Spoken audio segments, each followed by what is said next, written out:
I guess we'll talk some Chiefs, guys.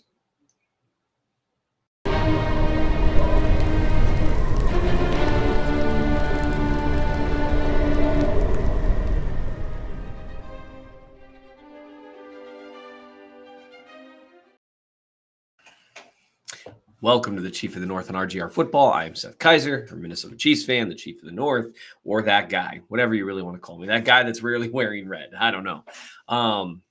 It's been an interesting week in Chiefs Kingdom. Obviously, the Chiefs lost a humiliating defeat at the hands of the Denver Broncos. First time they've lost to them in approximately 8 centuries, give or take. They lost in really genuinely humiliating fashion. The offense couldn't put the ball in the end zone once. Was held to 3 field goals. The defense gave up 3 touchdowns, but that was only because they had the Broncos really had to travel barely 50 yards on any of them and more like 10 on some of them. It was a really, really rough performance. Patrick Mahomes had the flu.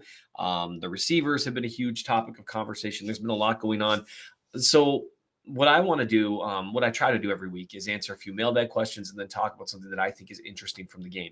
As I record this, we are a few hours away from the trade deadline. And so who knows what might happen or might not happen. I can't control any of that. I can only control what I do. And so what I'm going to do is leave that to the excellent stewardship of Ryan in terms of if something happens that that would be, a breaking event type thing. A lot of people want the Chiefs to trade for a receiver. I'm kind of one of them, but I expect them to stand pat. And so what I want to do is talk about something that fascinated me from the Broncos game. I'm going to be writing about furious George Karlaftis later in the week, something that's a little more fun. It's worth noting the Chiefs are still in first place in the entire AFC as of right now, and they've had horrible losses every year in the Patrick Mahomes era, other than arguably 2018. But every year since then, they've had losses where it's just been really, really rough stuff. But what I really want to talk about after we get done with mailbag questions, which again, we do every week, so I'm not going to not do it this week. I want to talk about something I'm going to be writing about this week during the Patrick Mahomes film review, which I haven't completed the film yet. So I couldn't tell you whether or not he played horrible or whether he played well. I don't know yet. Looking at the numbers, it seems unlikely that he played well. But we've had games like the Green Bay Packers game in 2021 where Mahomes actually played quite well, and it was failures elsewhere that torpedoed the offense. So maybe it was that. Maybe he just stunk. I have no idea yet. But there was one particular play that was making the rounds on Twitter that I think is a really good opportunity to talk about what it means to be open in the NFL. And I thought maybe it would be helpful to share some of my process and some of how I look at this based on the way people way smarter than me have told me this whole thing works and what I've observed over the last 10 or so years doing film review. So I think that might be helpful. Maybe it will, maybe it won't. None of it's going to be any easier to watch, let me tell you, because the film is ugly for the offense. At least the snaps that I've looked at so far. Andy Reid said it pretty well that anytime one thing went right, another thing went wrong. And it's tough to win games like that, especially when you turn the ball over 5 times. That really is, just on a side note, we can delve into the loss as much as we want in terms of the nuances and receivers versus quarterback, all that stuff. At the end of the day, when you lose the turnover battle 4-1 or 5-1, sorry, you are very likely going to lose that game. It's almost impossible to overcome that. So sometimes we really could just keep it simple, stupid, and say, oh, turnovers are bad? Yes. But because I try to delve a little more and because there's been such a topic of conversation, I'm going to talk a little bit about zone coverages, not too nuanced or anything like that, but just talking about what it means to really be open and not be open and things that you can look for when you're watching a game in deciding whether or not to be irate that a player was passed up. Sometimes you should be. And there are examples of that from the Broncos game a couple weeks ago. I charted Mahomes as having missed 5 different receivers that he should have seen within the framework of the progressions in the defense. And so it's not like he's immune to making mistakes. It's just a matter of, really, are we talking about the right mistakes here? Are we looking for maybe the wrong thing? First, as I always do, I'm going to take a look for any mailbag questions that I'm doing live as I talk to you right now. A lot of people said some very kind things about last week's stuff. There were a lot of comments about Marquez Valdez-Scantling. I assumed that probably some of those concerns or issues would only be raised after a pretty tough performance by him this week, including, of course, a fumble that really messed with the Chiefs' chances of winning the game. Of course, you could hardly say that. You could say that about virtually any player on offense because it felt like everyone was fumbling or dropping passes or muffing punts or throwing picks or doing all sorts of stuff. There really was no one that was immune to hurting the team. I mean, Rashee Rice had a drop. The pass protection was overall decent, but they had some rough snaps too. I mean, there really wasn't anyone that you could say had like a good game other than maybe Pacheco because he didn't touch the ball enough to have a bad game, I guess. So there are a couple things here. People talking about Marquez Valdes-Scantling. I'm of the ilk, and we talked about this last week, that given his cap hit next year and some of the things that have and haven't occurred in terms of his role in the offense, and even like Justin Watson as a potential field stretcher type, if that's all that MVS is bringing, it makes sense to pay Justin Watson a lot less money to do something relatively similar, depending on how they address the rest of the wide receiver room. I had a few people ask about, trading up next year for someone in the draft. Someone asked about Marvin Harrison Jr. There's no way the Chiefs are going to be high enough to get him. He might go like third or fourth. He's the best receiver prospect in years. He's unbelievable. His tape is freakish. The Chiefs have absolutely no chance at him, and that makes me kind of sad. There was one other question that someone asked that maybe I can't find right now in this moment. So I did have, so never mind. Apparently I won't find it, but I do appreciate your mailbag questions. Anytime you guys get those there, a lot of people talked about Charles Amenahu in the comments. Appreciate all that stuff. If you end up with a mailbag question you want it answered, put it down here. I'm guessing a lot of you are kind of hate watching this right now. So if you have an angry question, maybe not directed at me personally, because that would hurt my feelings, but whatever you got to do, put it in the comment section below and I will get to it next week, just like we always do. The other thing I want to talk about today is, what does it mean to be open in the NFL? And the reason I bring this up is because of a play that's really made the rounds this week. And what we're going to do is we are going to enlarge this a little bit. So this was the very first third and long that the Chiefs faced against the Broncos. And so we're going to go back to the very beginning of the snap. And so with what I'm going to try to do here is not get too deep in the weeds, okay? I don't think it's necessarily helpful to infuse terminology and the specific route combinations when trying to talk about one specific issue. So hopefully that keeps us from getting too deep in the weeds, because I want to talk about one thing in particular. So we'll just run through the play in its entirety here. Apparently it's going to be a little bit glitchy, but that's fun. Mahomes goes back and forth, ends up bailing, runs around, eventually throws the ball away. Okay. And you've got an upset Jet McKinnon at the end of the play. So here's what I wanted to talk to people about, because this play made the rounds on Twitter. And I asked people what they thought, who they think is open on this play as it develops. And I had a number of people share with me that they felt like Marquez Valdes-Scantling, Justin Watson, Jerick McKinnon, and I think that's Pacheco off there in the flat, right? No, that's not Pacheco. That's going to be Noah Gray. Sorry. So basically everyone but Kelsey is open. So if you go through them one at a time, Noah Gray chips and then goes into the flat. McKinnon, you see a pretty similar thing. Chips, goes into the flat. And then what you have here with MVS and Justin Watson, they start to, with what Watson does, looks like he's faking an out and up and maybe trying to come to the corner here. I can't tell whether he broke off his route or whether it was called that way. Based on what MVS does, maybe they were both trying to be in the corner here to take something of a hole shot. And what you mean by a hole shot is that you try to fit something in the hole between the underneath defender here, and the over-the-top defender here and here. This looks like a split field coverage, but I promised that I wasn't going to get too far in the weeds. And one of the reasons you'd say that is you've got one deep defender over here and two to this side of the field, okay? And what that means when there's two on this side of the field means this defender, this safety, can play deeper. Maybe it's a corner. I didn't even pay attention to what position they were. He's just got the deep third of the field right there, the deep half, actually, in his case. So they did a good job trying to disguise their coverage coming back. Here's the point that I want to make to people. A lot of people look at a still shot like this and say, holy crap, look at how wide open Justin Watson in particular is. And the reason I just asked people on Twitter, do you think Justin Watson is open? And the response that I got was overwhelmingly, yes, he's wide open. He's ridiculously open.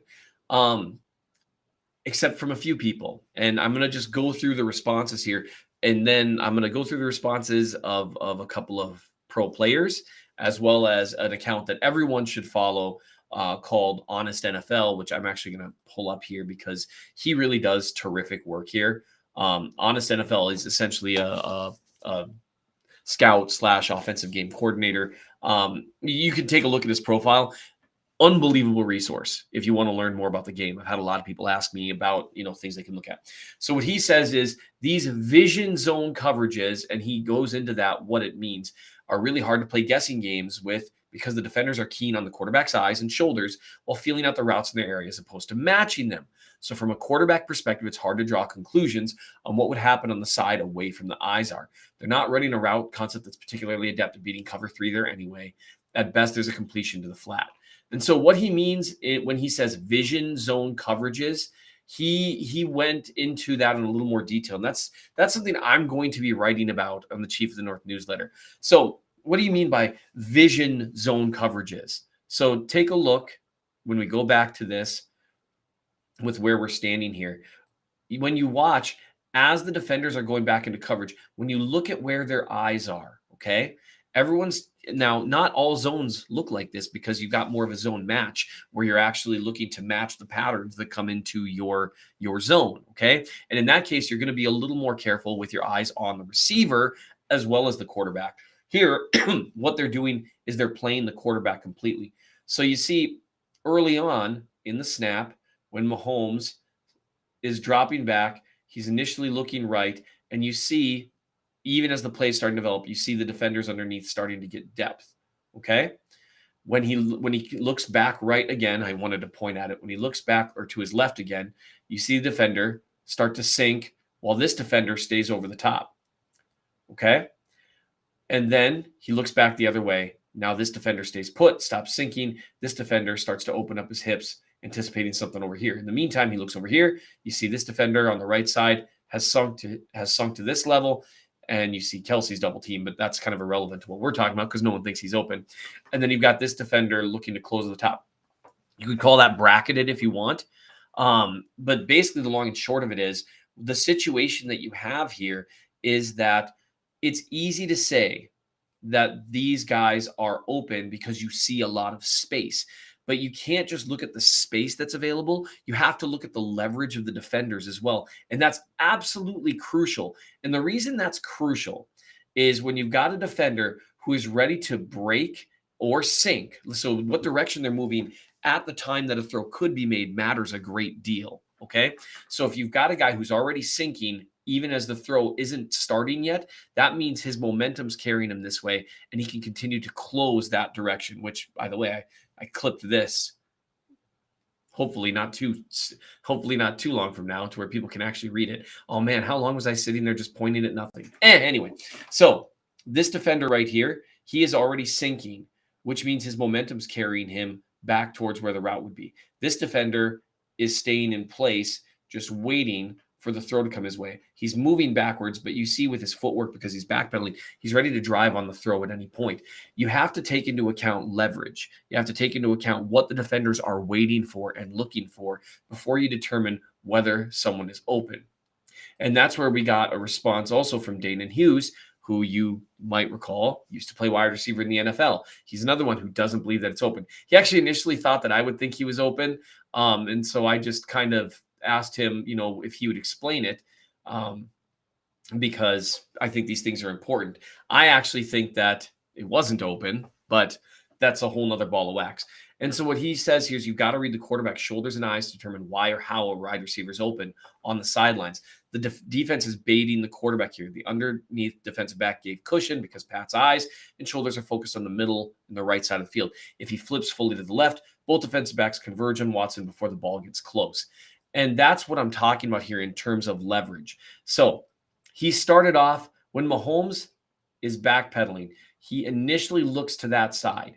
And what he sees here is a sinking defender and another defender over the top. That's why he moves on to his next progression. And when he moves on to his next progression, that's when you see this defender get a little more comfortable staying underneath to help take care of any kind of throw to the flat where he could close quickly and prevent that. And so what people are thinking though is that what they're applying is if Mahomes flipped back here, he's looking to this side, and you see again what these guys have done. See how much deeper 3 or 4 yards this defender is and how much more ready he is to sink on this throw. That's exactly what this defender would be doing if Mahomes was looking over here. Okay. And then in the meantime, I'm curious what these defenders would do in terms of trying to triangle Gray. They're not that worried about him picking up the first down, given where he's at on the field. Okay. And again, hopefully this is edifying. If it's not, well, fair enough. So what you see here is what you would very likely see here if Mahomes flipped his hips back. And that's what people have to understand. There's no such thing as an instant throw to this spot in this moment. He's got to flip his hips back and start the throw and make the throw. By the time all that's happened, this defender has drifted back a little farther and this defender's already driving. It would end up being a highly contested throw. That's why it's not necessarily open. Even though it creates the appearance when he's looking the other way, you've got to watch his hips, got to watch his shoulders, got to watch where he's looking, especially against what honest NFL referred to as a vision zone. When they're watching the quarterback, they move according to how he moves. A final NFL player who weighed in on it, he talks about the guy sinking into space.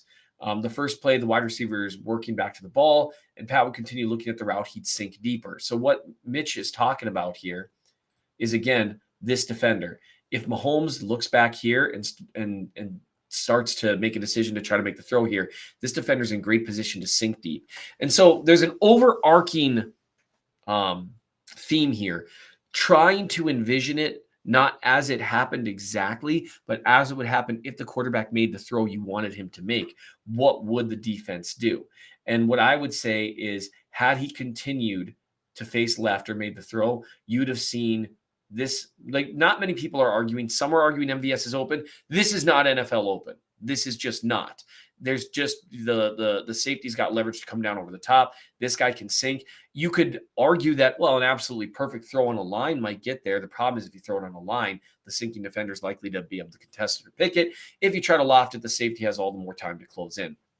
And that's where NFL open, like with this amount of space, if this were man coverage and he had somehow this much separation from someone without that sinking defender, then yes, he's open. But that's why the coverage matters so much. And so all this is to say, if I were to nitpick anything about this snap, and then in terms of, you can see how the defenders flow, just on a side note, how the defenders flow based on where he's facing.